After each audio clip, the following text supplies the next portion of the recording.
여론조사에 숨은 민심의 향방 알아보겠습니다. 네, 이택수 리얼미터 대표 나오셨고요. 잠시 뒤에는 권은희 국민의당 원내대표 연결해서 합당과 야권 재편 관련 문제도 짚어보겠습니다. 어서 오십시오. 네, 안녕하세요. 안녕하세요. 대표님 먼저 차기 대선 주자 관련한 여론조사 결과부터 설명을 좀 해주시죠. 네, YTN 의뢰로 이제 리얼미터가 조사한 내용인데요. 윤석열 전 총장이 다른 조사에 비해서 좀 큰 격차로 1위로 나타났습니다. 본 조사에서는 진보 진영 후보들이 이제 한마평에 오르는 후보들이 많이 포함이 되면서 진보 진영 후보들은 표가 좀 분산된 측면이 있고요. 예. 또 윤석열 전 총장 같은 경우는 최근 들어서 당청 하락의 원인이 이 LH 사태 때문인데 이 부동산 관련해서 적폐를 청산해 주길 바라는 그런 국민들의 여론이 특히 이제 국민의힘이라든지 국민의당 후보들이 지금 지지율이 뭐 크게 나타나지 못하고 있기 때문에 윤석열 전 총장 쪽으로 좀 쏠림 현상이 나타나지 않았나 싶습니다. 세부적으로 나눴을 때 뭐 지역별이나 연령별로는 눈에 띄는 결과가 있었습니까? 네, 그 윤석열 전 총장이 호남에서도 지지율이 좀 높게 나타났습니다. 예. 다자 대결, 양자 대결 모두 한 30%대 후반에서 40%대가 나타나기도 했는데요. 이 윤석열 전 총장이 광주 전라에서도 이제 뭐 이재명 지사라든지 또 이낙연 전 대표보다 앞서는 그런 현상은 사실 국민의힘이라든지 국민의당 소속 그 정치인들이 호남에서는 좀 비호감도가 상대적으로 윤석열 전 총장보다 높기 때문에 그런 차원에서 윤석열 전 총장이 광주 전라에서 좀 높은 편으로 나타난 것 같고요.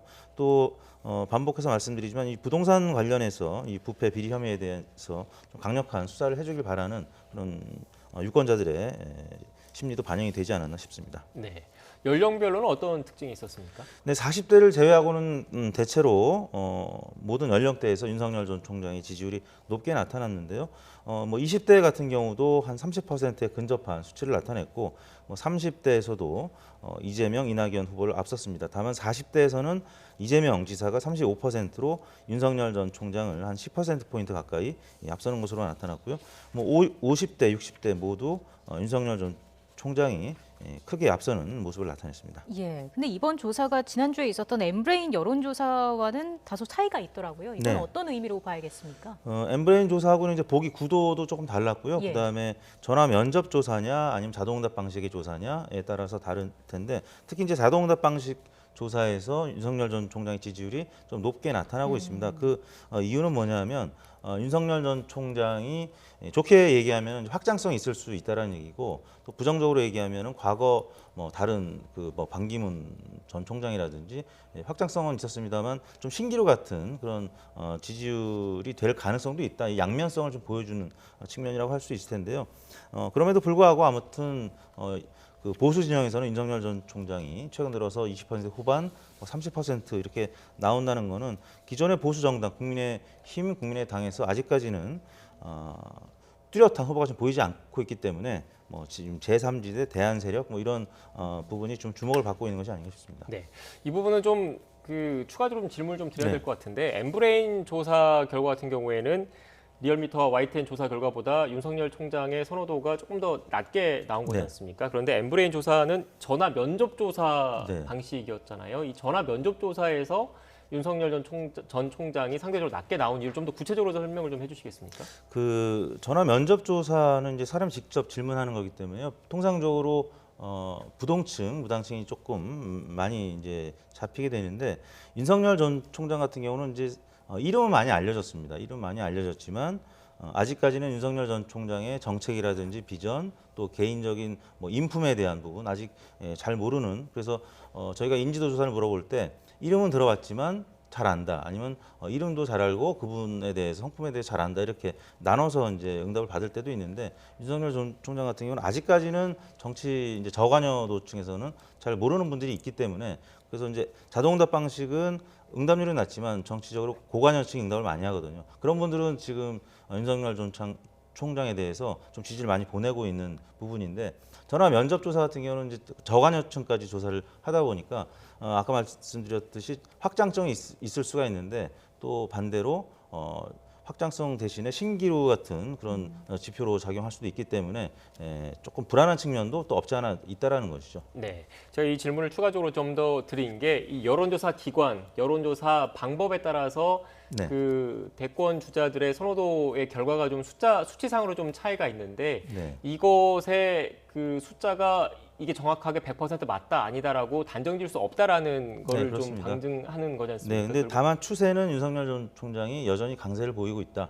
이런 부분을 참고하시면 될 것 같습니다. 네, 윤석열 전 총장이 그 검찰총장직에서 나온 이후 어떻게 보면 그 이른바 그 대권 주자로서의 입지는 다졌지만 네. 여론조사 기관과 방법 등에 있어서 좀 차이점은 고려를 해야 한다라는 네. 말씀이셨던 것 같습니다. 네, 차이가 있었고 그 이유를 또 짚어주셨고요. 다시 이번에 YTN이 리얼미터에 의뢰해서 실시한 조사 결과 내용을 좀 분석을 해보겠습니다. 대선 주자 가상 양자 대결도 있었습니다. 그 내용도 소개를 해주시죠. 네, 양자 대결에서 뭐 대략 윤석열, 이재명, 윤석열, 이낙연 이 두 구도에서 5대3 정도로 윤석열 전 총장이 앞서는 것으로 나타났습니다. 예. 격차 꽤 크죠. 지난 4.7 재보궐선거 때 서울, 뭐 부산 그 정도까지는 아니겠습니다만 그래도 한 오차 범위를 크게 넘는 수준으로 네. 나타나고 있는데요. 대략 문재인 대통령 긍부정 평가가 뭐 현재 5대3 혹은 6대3 정도로 지금 나타나고 있는 그런 정권 심판론적인 분위기가 여전히 유효하다라는 것이고요. 뭐 이런 부분들은 윤석열 전 총장이 아직까지는 정치를 지금 공식적으로 하고 있는 그런 상황이 아닌데 많은 국민들이 윤석열 전 총장이 정치를 하게 되면 좀 잘하지 않을까 이런 기대감이 좀 남아있는 그런 부분이 있거든요. 그래서 당분간 윤석열 전 총장이 정치를 하겠다고 공식적으로 선언하거나 정적인 행보를 공식적으로 하기 전까지는 강세가 계속 이어지지 않을까 싶습니다. 네. 지금 이렇게 재보선 이후에 어떻게 보면 사실상 차기 대선 전국에 접어든 형국이지 않습니까? 이런 상황에서 앞서 국회 취재 기자를 통해서도 전해드렸지만 거대 양당들 각각 그 차기 지도부 선출에 지금 골몰하는 모습입니다. 하지만 여당과 달리 야권 같은 경우에는 또 그 서울시장 선거 과정에서 합당 문제가 있었기 때문에 이 국민의당과의 합당과 관련된 이야기도 좀 나눠야 할 것 같은데 지금 권은희 국민의당 원내대표가 연결돼 있습니다. 대표님 나와 계십니까? 네, 안녕하십니까. 네, 자 지난 금요일에 국민의힘이 의총에서 국민의당과의 통합에 찬성한다 결의를 했습니다. 국민의당은 아직 결론을 내리지 못하고 있는 거죠. 오늘 23일까지 당원의 의견을 듣는 거죠.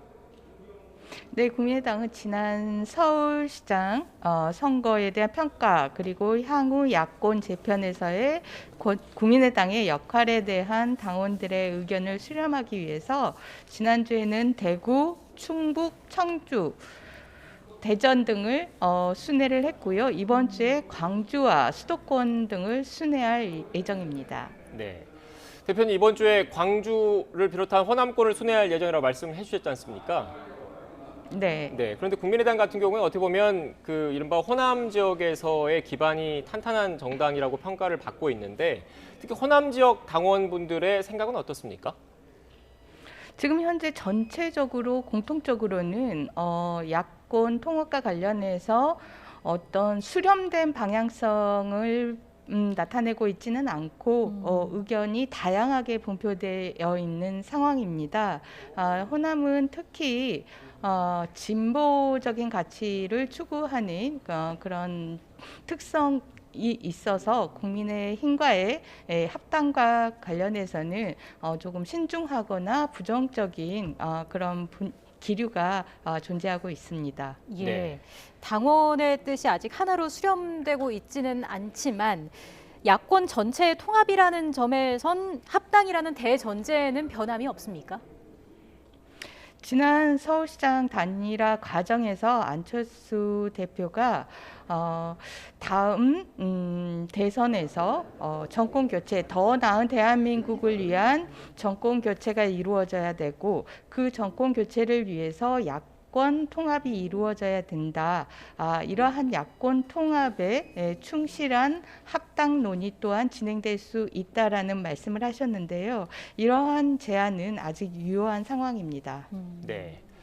이게 합당이냐 통합이냐 여러 이 단어에 따라서 방식이 달라질 수가 있지 않습니까? 그런데 국민의당에서 계속 얘기하는 방식은 합당, 그러니까 어떻게 보면 대등한 관계에서 당대당 통합이 이루어진 뒤에 이른바 국민의당과 국민의힘이 1대1로 합당을 하고 이름이 다른 정당이라든가 제3의 또 다른 신당을 만든 이런 방식을 고려하시는 겁니까? 합당과 관련해서 지금 국민의힘에서 백가정명식의 주장이 나오면서 흡수 통합, 뭐 개별 입당이란 이야기들이 나오고 있는데 이러한 부분은 안철수 대표가 야권 통합을 이야기한 취지를 전혀 이해하지 못하는 그런 주장이라고 보여집니다. 야권 통합은 야권의 지지자들을 넓히는 그러한 통합이어야 되고 그러기 위해서는 국민의당이 국민의힘과 별개의 중도 실용의 가치를 가지고 있는 정당이라는 점을 인정하고 그 기반 위에서 논의가 출발되어야 될 것 같습니다. 네. 지금 말씀을 좀 구체적으로 좀 안 해주시는 것 같은데 결국은 그 쉽게 얘기해서 국민의힘이라는 울타리 안에 국민의당의 구성원들이 들어가는 일은 없을 것이다. 결국 국민의힘과 국민의당이 당대당 통합 그리고 새로운 그 통합 이후에 신당이 나왔을 경우에 나름의 이른바 지분이라고 할까요? 이 지분도 좀 동등한 비율로 가져가야 된다. 이런 말씀으로 읽히는데요. 어떻게 설명해 주시겠습니까? 간단하게 말씀드리면 국민의힘과 국민의당은 대등한 서로 다른 지지층을 가진 정당으로서 1대1의 동등한 그러한 자격을 가지고 논의를 진행을 해야 될 것 같고 다만 이는 지분과는 관련이 없다. 지분과 관련된 부분 때문에 이러한 주장을 하는 것은 아니다라는 말씀입니다. 네. 예. 일단 뭐 정당 자체가 다르고 추구하는 가치의 차이가 있는 만큼 이런 부분이 고려돼야 한다라는 말씀으로 읽히고요. 일정이 좀 궁금합니다. 국민의힘이 통합을 결의했습니다만 현재 당권 레이스에 돌입한 상태고요. 주호영 대표 권한대행은 일정이 빨리 되면 통합 후에 전당대회도 가능하다 이런 이야기도 했습니다. 가능하겠습니까? 지금 좀 전에 말씀드렸다시피 국민의힘과 국민의당은 서로 다른 가치의 독자적인 정당이 함께 할 수 있는지를 논의하는 과정입니다. 그렇기 때문에 권한 대행이나 비대위 체제에서 이 부분이 가능할 수 있을지는 의구심이 들고 현실적으로는 어렵다라고 그렇게 보고 있습니다. 네. 지금 말씀하신 걸 들어보면 그 국민의힘에서 먼저 정식적으로 그 차기 지도부를 선출하고 그때 국민의당과의 통합을 논의하자 이 말씀이십니까? 차기 지도부 선출 과정을 통해서 국민의당과의 합당 그리고 야권 개편과 관련된 당원들 그리고 국민들의 의견을 수렴할 시간이 있을 때고 그렇게 해서 선출된 당 지도부가 충분하게 위임된 권한을 가지고 이와 관련된 사안을 진행할 수 있을 거라고 보고 있습니다. 네. 그렇다면은 그 합당 시기에 대해서 좀 추가적으로 질문을 드려야 될 것 같은데 그 지금 현재 국민의힘도 차기 원내 사령탑이 조만간 결정이 되고 다음 달 이후에는 국민의힘의 그 당 대표도 조만간 선출이 되지 않습니까? 그렇다면 합당 시기는 최소한 국민의힘의 당 대표가 선출된 이후가 될 것으로 예상하시는 겁니까? 현실적으로 가능한 과정은 그렇게 당 지도부가 선출된 이후에 가능하지 않을까 그렇게 판단하고 있습니다. 네. 그렇다면 빨라도 이르면 최대한 이른 시기를 앞당긴다고 하더라도 여름 이후에나 돼야 합당 논의가 가능하다 이렇게 이해해도 되겠습니까? 최대한 빨라진다면 여름 동안에 관련된 논의들이 충분하게 오고 갈 수 있다라고 보여집니다. 네, 알겠습니다. 김종인 전 위원장 관련 이야기도 해보겠습니다. 합당을 논의하는 국민의힘 별 희망이 없다라면서 쓴소리를 했습니다. 이런 김 전 위원장의 발언은 어떻게 보고 계시는지요? 김 위원장님께서 서울시장 선거 전후 과정을 통해서 이율배반적인 모습을 많이 보여주고 계신데요. 국민의힘의 비대위원장직을 수락하시면서 추구하는 방향을 중도층으로의 확대라고 말씀하셨습니다. 그런데 지금 국민의힘을 확장하는 것에 대해서 경계하는 모습을 보이고 있는데요. 이율배반적인 모습이고 이러한 이율배반적인 모습은 자신의 어떤 정치적인 역할 역할을 할 수 있는 공간을 확보하기 위한 그러한 노력의 일환이라고 보고 있습니다. 네. 대표님, 안철수 대표의 그 차기 정치 행보에 대해서 질문을 좀 드려야 될 것 같은데 서울시장 선거에서 어떻게 보면 오세훈 후보와 야권 단일화를 했고 그 이후에 안 대표가 대선에 나올 것인지에 대한 관심이 컸거든요. 안 대표께서 차기 대선 출마 의지를 갖고 계십니까? 지금 현재로서는 안 대표의 차기 대선 출마 의지에 대해서 답변할 수는 없는 상황이고요. 지금 안 대표는 야권 재편, 야권 통합에 있어서의 역할 그리고 여권 통합의 중요성 이런 부분들에 대해서 본인의 역할을 찾고 있는 상황입니다. 대표님 조금 전에 차차기 대선이라고 말씀하셨는데 차기 대선은 그러면 어떻습니까? 차기 대선 역시 마찬가지로 지금 현재로서는 안철수 대표 스스로가 대권 후보가 되는 것이 중요한 것이 아니라 정권 교체를 위한 야권 통합이 가능하고 그러한 야권 통합에서 어떠한 역할을 할 수 있을지를 고민하는 그러한 시기입니다. 네. 지금 화면 하단으로 자막에도 좀 나가고 있는데 지금 관건은 안철수 대표의 지지도를 얼만큼 끌어올리냐의 문제일 것 같은데 이 극복 방안, 그 역전할 수 있다, 그 상승의 모멘텀을 만들 수 있다라고 보십니까? 지금 윤석열 전 검찰총장이 공정이라는 가치의 상징으로 국민들의 요구의 대상이 되고 있습니다. 마찬가지로 안철수 대표가 가지는 중도 실용의 가치 역시 국민들의 수요가 많아지는 그러한 그 역할을 함으로써 지지도는 끌어올려질 수 있다고 보여집니다. 예. 대표님 마지막으로요. 국민의힘과 국민의당이 합당할 경우에 윤석열 전 총장이라든지 금태섭 전 의원 등의 합류 가능성은 어떻게 보고 계십니까? 말씀드렸다시피 국민의당의 중도 실용의 가치와 국민의힘의 보수라는 가치가 서로의 가치의 차이와 독립성을 인정하면서 통합의 일환으로서 합당이 이루어진다라면 그러한 기반에는 윤석열 전 총장의 공정의 가치를 충분히 담을 수 있고 금태섭 전 의원도 함께할 수 있다고 보고 있습니다. 네. 마지막으로 추가적으로 이 질문만 좀 드릴게요. 지금 안철수 대표와 김종인 전 위원장과의 관계가 주변에서 봤을 때는 썩 좋지 않다라고 얘기를 많이 하고 있는데 그래도 같이 합류가 가능하겠습니까? 김종인 위원장께서 지금 안철수 대표의 중도의 지지와 중도에서의 역할 그리고 지난 야권 단일화의 성공 이에 대해서 본인의 역할에 대한 그 조바심을 가지고 있는데요. 함께 할 수 있고 함께 역할을 해야 된다라는 마음가짐의 변화를 가진다라면 충분하게 같이 할 수 있는 분이라고 생각을 합니다. 네, 알겠습니다. 지금까지 권은희 국민의당 원내대표와 함께 관련된 이야기 나눴습니다. 대표님 오늘 말씀 고맙습니다. 네, 감사합니다. 네, 다시 여론조사 결과 한번 짚어볼까요? 네. 앞서 지금 그 대선 후보, 차기 대선 주자 선호도 조사 관련된 이야기를 나눴는데 정당 지지도 한번 살펴보겠습니다. 정당 지지도는 어떻게 나왔습니까? 네, 정당 지지도가 이제 오차 범위 내에서 이번 대선 여론조사에서 같이 실시한 정당 지지도인데요. 국민의힘이 민주당을 소폭 앞서는 그런 결과가 나타났습니다. 37대 30 정도로 나타났는데요.